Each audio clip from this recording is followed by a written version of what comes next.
Quando eu descobri minha sorologia, a primeira coisa que passou pela minha cabeça foi: agora mesmo que eu não consigo mais namorar ninguém, né? Porque eu pensava, quem que vai aceitar namorar uma pessoa com essa condição sorológica, né? Reagente para HIV. E eu sempre desacreditei um pouco nisso, e eu comecei a viver a minha vida como quase todo gay solteiro de acima de 30 anos faz, né? Que é aproveitar as oportunidades que aparecem.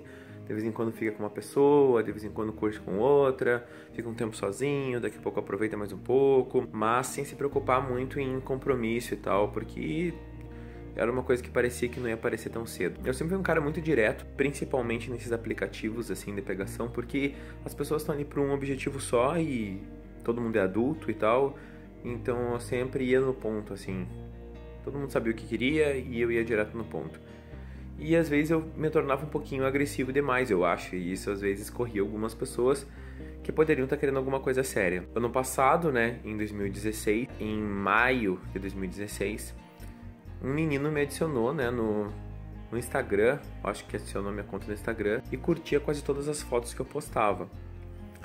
Até que um dia ele curtiu uma foto minha que eu tava usando um kilt e me mandou uma mensagem para saber onde que eu tinha comprado, que ele queria comprar um ebol. E aí nós começamos a conversar. Aí eu reconheci que nós já tínhamos nos conversado, eu acho que no Grindr. E na nossa conversa eu tinha sido, né, como eu falei, muito agressivo e tinha assustado ele um pouco. E desta vez eu comecei a conversar com ele de novo. E mais uma vez, né, eu acabei indo para um ponto que talvez ele não estivesse preparado ou talvez não fosse o que ele queria comigo no momento. E aí então ele meio que desapareceu. Mas eu tava mesmo, era focado em começar a poder falar sobre a minha sorologia para outras pessoas. E eu tive a ideia de fazer uma página no Facebook. Como eu não queria fazer uma coisa assim tão aberta de primeiro, então eu fiz uma página com o nome de Confissões de Soro Positivo, na qual eu não colocava o meu nome como autor. Eram postagens anônimas. E foi o que eu fiz. Eu comecei a mandar um convite para pessoas próximas de mim. E essas pessoas próximas, algumas perceberam que eram mais... Algumas nem sequer perceberam que eu estava falando da minha história com HIV. Eu tinha muito medo do início de abrir sobre isso, né?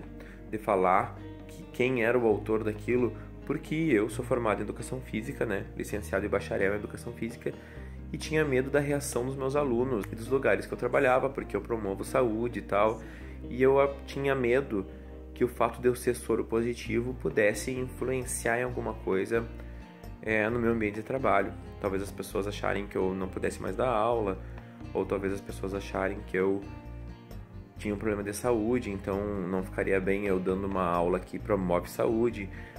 E isso tudo me deixou um pouco apreensivo. Então me mantinha um pouco no anonimato por um tempo. Mesmo eu tendo lendo muito sobre os direitos trabalhistas de soropositivos, né? A gente sabe que não é tão simples assim para um soropositivo passar por algumas situações que poderiam ser constrangedoras e acionar a justiça, por exemplo, sabendo que vai ficar avisado, sabendo que vai ficar mais falado e tal. Então era uma coisa que eu temia muito assim de início. Eu fiz a página no dia 9 de abril de 2016, mas eu já não tinha mais tempo para desistência, né? Eu já estava começando a falar sobre aquilo, e eu já estava começando a ter um feedback muito bom das pessoas. E eu estava começando a ter uma resposta de soropositivos de várias partes do Brasil, me mandando mensagens, pedindo por uma palavra de incentivo, ou querendo desabafar o que tinha acontecido com eles. Então aquilo pra mim foi muito bom, mesmo no anonimato. Mas eu ainda assim achava que eu tinha que passar por um outro nível, que não adiantava ficar no anonimato. Eu tinha que finalmente tomar coragem e expor a minha sorologia de uma vez, já que estava tudo engatilhado para que isso acontecesse.